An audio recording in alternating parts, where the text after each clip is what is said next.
The 2% rule is the key to success. So if you want to be successful, follow the 2% rule. What is that?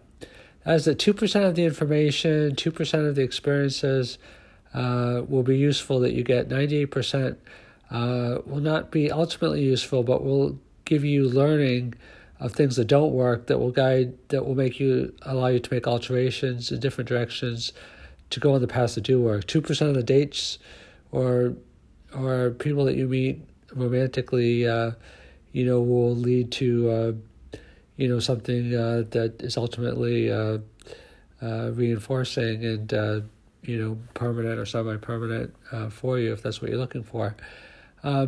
So let me just unpack this a little bit. So if 2% of the information is valuable that you come to, that means that either you're uncovering a ton of information so that you have a lot to sift through, and 2% is still, manageable, is still, enough to benefit you. Or if you're not, unpeeling a lot of layers of the onion, then you're not going to wind up with anything. So if you're just going with like the first, second, third thing that you come to, then you're not going to have a life of success, because we live in a world of complexity now, ever-increasing law of accelerating returns, and people that just do...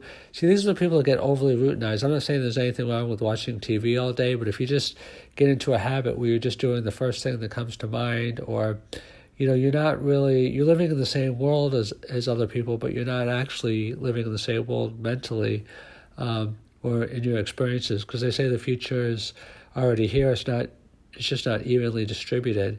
And people are living in many, many, many different kinds of worlds, even though we all live on planet Earth currently. So in terms of the 2%, always be looking for new information. There's one of the books I read recently, and I read constantly. I just had a new podcast on learning is becoming doing, and that explains some of the reason for it. Of why learning is overtaking even doing in importance to a certain extent, which has never happened before. And the reason I'm always learning is because just the amount of information that's out there in the competition, you have to be informed in your doing, not just doing things, blindly. And so the book that I read, I forget which book I read, otherwise I would cite it, talked about the ratio between learning new things versus exploiting what you already have. It says, I forget the exact percentage, but you want to do a certain percentage of exploring, and then once you have gone through all the best options, then you want to pick one, and then you want to start exploiting obviously in the positive use of the term.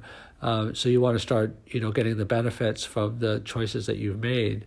Like if you are in a new city, you want to spend a certain amount of time going to new restaurants, if you like going to restaurants. And then after you found the restaurants that you like, you want to spend a certain amount of time going to those restaurants as many times as possible. Because if you always are searching for new things, you'll never be able to enjoy the things you've already found.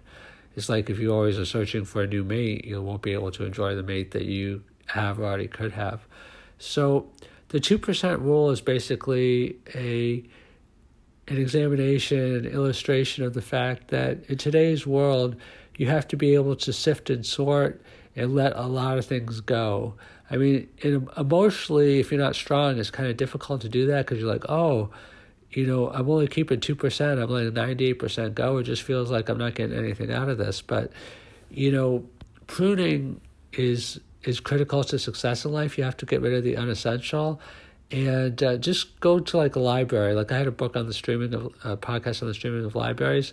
Most books, the information you could get out of them, it used to be the 80-20% rule was critical. That the Pareto principle, I think it's called, the 20% of your success comes from 80% of your success comes from 20% of your time or the material. And that's still true, but with all the proliferation of information that's out there, I would say that if 80% of your success comes from 20% of your time, then I would say 75% of your success, at least, comes from 2% of your time. So that extra 18%, is basically useless. I mean, you can be as productive just holding out to 2% as you can be holding out to 20%, because in the law of accelerating returns, the top 2% is basically, if you're discerning well, the top 2% is pretty much all you need.